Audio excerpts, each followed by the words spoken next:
sampai juga di Pura Kapusan. Walaupun malam, tapi semangat kita tidak akan memudar. Ya, katanya saya di sini tidak ada pencahayaan.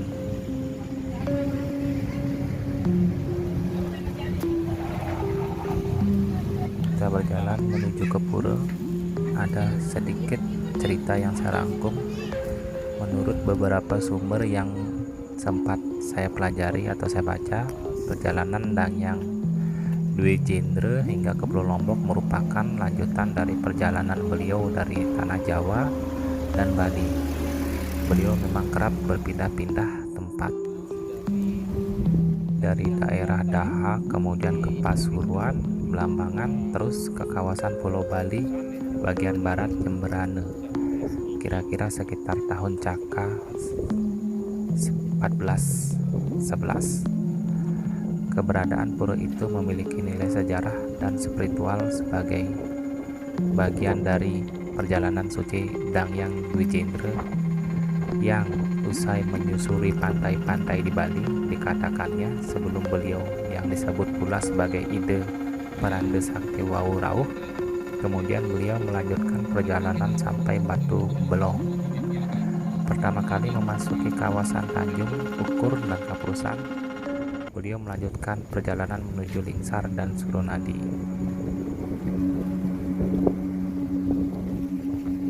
Kita juga membaca Pura Kapusan juga memiliki hal-hal unik seperti adanya sebuah linggam dan air yang muncrat di pinggir pantai sehingga terdengar deburan air yang ramai dan semakin membuat Pura Kapusan terlihat lebih indah.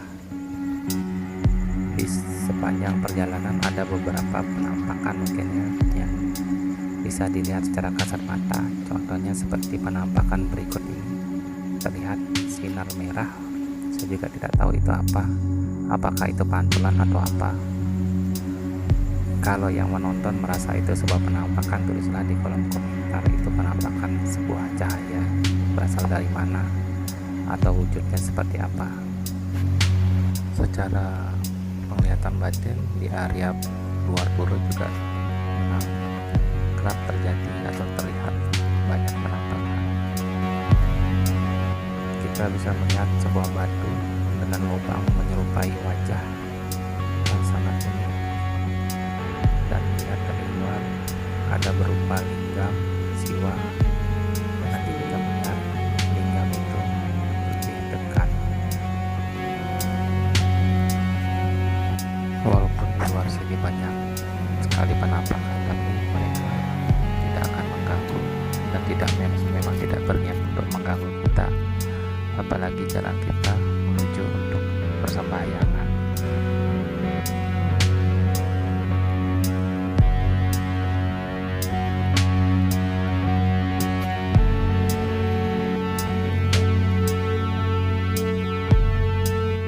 Linggam energinya benar-benar terasa sangat tenang, sangat sejuk dan nyaman.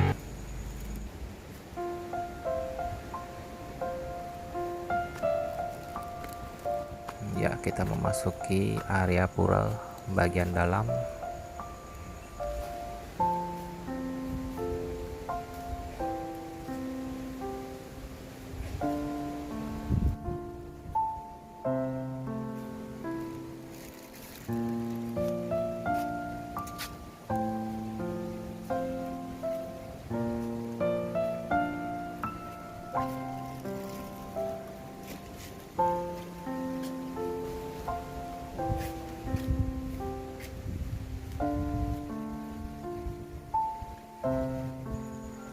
Kita bisa melihat ada beberapa pelinggih pada Pura Kapusan seperti pelinggih Batara Baruna Asta atau pelinggih Dangyang Dwijendra.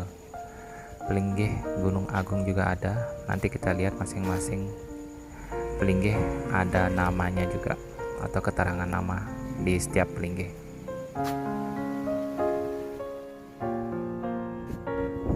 Ya, kita melihat tulisan Sangyang Dwijendra, pelinggihnya dengan iter-iter berwarna hitam Prade. Ya, begitu tenang dan sunyi di pura ini. Dan pelinggih yang selanjutnya Sangyang Rambut Sedana dengan inder-inder berwarna kuning kemasan. Oh, angin bertiup kencang, namun kesejukan tetap terasa, tidak seperti menerpa kita dengan keras, tapi sangat sejuk dan lembut. Dan selanjutnya Pelinggih mengacap ke Pura Gunung Agung. Dan ada satu lagi Pelinggih di pojokan dengan inder-inder berwarna merah Prade.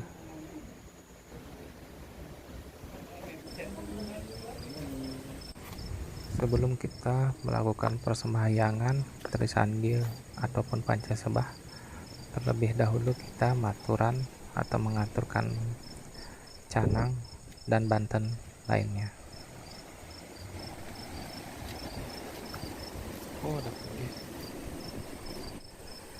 Mungkin ketika siang hari pemandangan bisa terlihat dengan jelas, ada pantai dan ada beberapa batuan karang yang terlihat di pinggir pura yang begitu indah. Namun sekarang saya sembahyang malam bertujuan untuk agar lebih tenang dan fokus untuk bersembahyang.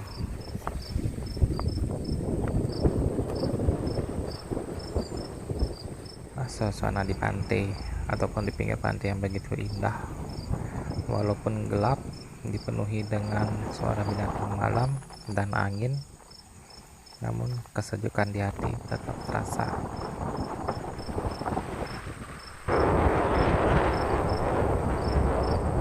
Ya, ada satu Pelinggih di bagian bawah untuk mengacap ke Segarung.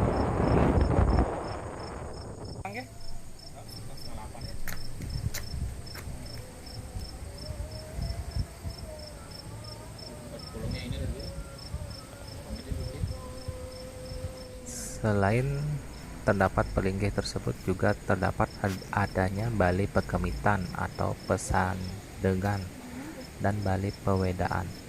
Untuk dapat masuk ke Pura Kapurusan, kita harus melewati anak tangga yang menurun panjang dari Candi Pelawangan menuju utama Mandala. Di sini suasana sangat tenang, sangat sejuk, walaupun angin berembus kencang dan suara gemuruh ataupun ombak begitu besar, tapi rekomendasi untuk meditasi karena di dalam pura ini sangat tenang dan nyaman. Terima kasih.